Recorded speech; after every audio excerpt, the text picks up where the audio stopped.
जों दिनै टंला एरियानि एक्स एनडिएफबिफोरा गासैबो फेक्सन इउनाइटेड फरम अफ एक्स एनडिएफबिआ दिनै समाज फोसाबनायाव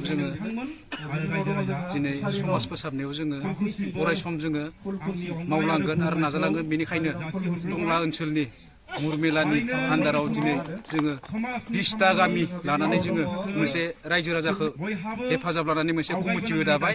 दिनैनिफ्राय जोङो जेसेबां हागो बे रायजो राजाफोरखौ कमिटिखौ लानानै जोङो समाजखौ मोजाङै डिस्ट्रिक्ट कमिटिखौ जोङो मोजाङै फोसाबलांगोन। बेनि गेजेराव जों इन्डिजिनियास गेम होननाय सोदोबाबो बिराद एंगार हायै मोनसे बाहागो। मानो होनोब्ला जों जेसेबांनो गावखौ डिजिटेलाइज जाजोब्बाय होननानै खालि बे बिथिंजोंल' खारबाय थायोब्ला जाया। जों गावनि गुदि गावनि इन्डिजिनियासखौ बिथा खालामनानै खामानि मावलांनानै जोंनि ओनसोलनिफ्रायबो माबा मोनसे गेलेनायखौ जों प्रमोट खालामनो हागोन नामा? जों जेसेबांखिनि भारतनि बायजोनिफ्राय फैनाय इन्डिजिनियास गेम गेलेनायनिफ्राय जायफोर प्रमोट जाबाय, बे प्रमोट गेमखौसो जों दिनै अलिम्पिक होनानै गेलेगासिनो दं। Non olympic martial arts and non martial arts इभेन्टफोर गेलेगासिनो दं। नाथाय बै हादोरनिफ्राय जोनोम मोनहोनानै प्रमोट खालामनानै नैबे समसिम नैबे थाखोसिम जुदि सफैहोनो हायोब्ला जोंनि बर'नि न'खराव जोनोम मोननाय आबौ आबै आजौ आजैमोना गेलेबोनाय बे इन्डिजिनियास गेमखौ जों मानो गोजौ थाखोसिम प्रमोट होनो हाया?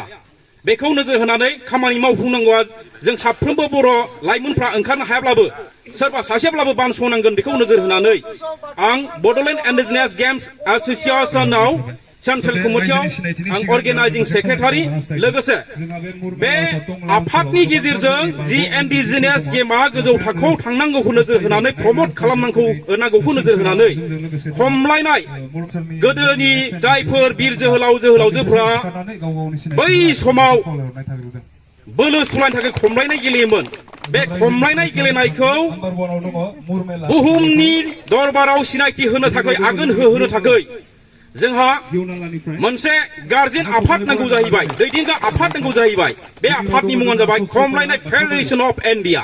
बे आफादावहायबो टेकनिकेल बर्डआव आं चेयारमेन। दा बे हिसाबैनो आं खामानि मावबाय थादों। आरो लोगोसे जोंहा इन्ड'नेसियानि अरिजिन मार्शल आर्ट्स, बे martial आर्ट्सखौबो Bodoland पेन्साक सिलाट martial arts association हिसाबै दानानै जों खामानि मावबोगासिनो दं। आरो बेजों लोगोसे एमेचियर बक्सिं एस'सिएशन अदालगुरि डिस्ट्रिक्ट कमिटि, बेवहायबो दिनै जोंहा मोनसे मिटिं दंमोन प्रि प्लाननि थाखाय। गाबोन स्टेटनिफ्राय अबजारभारफोर फैगोन आरो बेखौ रिफर्मेशन खालामफिनगोन। दा खिन्थु बै खामानिखौ दोनथ'नानैब्लाबो दिनैनि बे मिटिंखौ खोनासंथारनांगौ। आं टिभियाव नुयो, इउटिउबाव नुयो, मबाइलफ्राव नुयो, जा मानगोनां बिथां हारिमु सार लोगोसे बानस' सार बिथांमोनखौ नुयो। आं मोगथाङाव खाथियाव बिसोरनि बुंनायखौ खोनासंनो बेखौ लुबैनानैनो मबाइला रिंबाय थादों। आं दा बावैसो बुंबाय आं मोनसे मिटिंआव दं, ओमफ्राय सासेया दे होमबालाय होननानै दानना होबाय। जोंहा बे माबा नेहरू जुब केन्द्रआव मिटिं दंमोन दायो।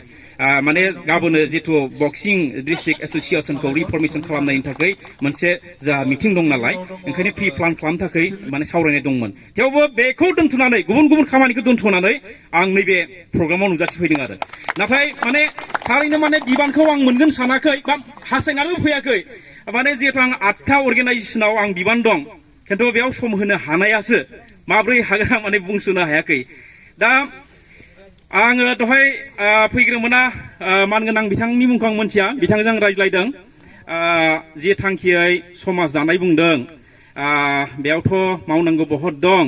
आरो आंहाबो मोनसे मिशन गायसननानै लादों। बे मिशन जाबाय बिर जोहोलाव दैमालु rural institute of Boroland, rural youth and sports development mission. दा बे मिशननि सिङावहायनो सर्ट फर्माव BGWRA होननानै जोंहा स्पर्ट्स ट्रेनिं सेन्टार गायसनो। दा जोङो टटेल 33 स्पर्ट्स सेन्टार गायसननायनि थांखि दं। आरो बे 33 स्पर्ट्स सेन्टार गायसननायनि थांखियावनो माने बिथांमोनखौ लोगोआव लाफानो खामानि मावबा हामगोन नामा, आं बेखौ साननानै आङो माने रायज्लायनो आफादगिरि नेहाथारिनि नाम्बारखौ एसे नायगिरनो दाखालि साननायमोन आं। उनावहाय जा बे गोसोम लाखि बैनायखौ आं सानबाय, लावखुमाफाखौ सानबाय आरो बुबुलखौ सानबाय, बिसोरनाव आङो नाम्बारखौ बिनांगोन। आरो ओमफ्राय सानबाय दिनै बे सुबिदाखौ लानानै आं एसे थांनि रायज्लायनि। दा जोङो गान्जा जानाङा, ड्राग्स जानाङा, लाइन मारिनाङा, बेफोर सोदोबखौ जों बुंदों।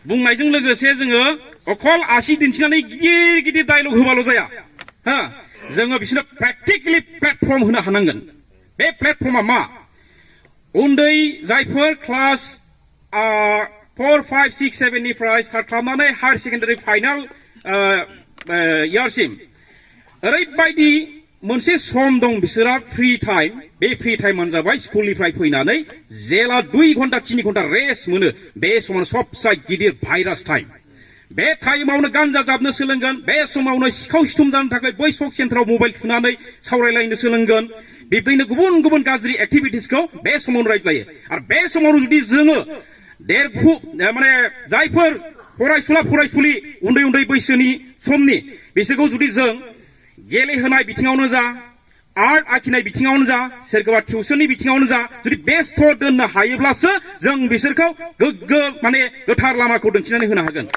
नङाबा जों ओरैनो हाजार हाजार माइक्र'फन हमनानै गिदिर गिदिर लेक्चार होगोन जों ओरै खालामनांगौ थोरै खालामनांगौ जोंनि लाइमोनफोरा ओरै जाजोब्बाय थोरै जाजोब्बाय जों बिसोर गान्जा जानायखौ होबथानांगौ हाजारखि आयेननि गोरा गोरा बान्दो थाबाबो होबथानो हायाखै नाथाय बिसोरखौ होबथानो हागोन बे बान्दोजों लोगोसे जेला प्लेटफर्म होनो हागोन ओंखायनो जों बे प्लेटफर्मखौ होनो थाखायनो स्पर्ट्सनि बिथिङाव खामानि मावबाय थादोंमोन एखेलगे दिनै नैबे समाव मानगोनां बिथांमोनखौ लोगो मोननानै रायजो राजाखौ लोगो मोननानै बुंनो थाखाय आंहा गोरबा गावनानै दंखाबाय थायोमोन आं ओंखायनो बुंबाय जाहाथे फैबाय थानाय समफ्राव बे खामानिखौ जोंनि बे मुरमेला ओनसोलावल' नङा सारा आसामावनो जों मोनसे प्लेटफर्म होनो हानांगोन अब्लासो जोङो थि लामाजों लांनो हागोन बेखायनो फैबाय थानाय सानफोराव जोंनि बे गोदानै दानाय कमिटियाबो जाहाथे आंखौ मालाबा सम मथे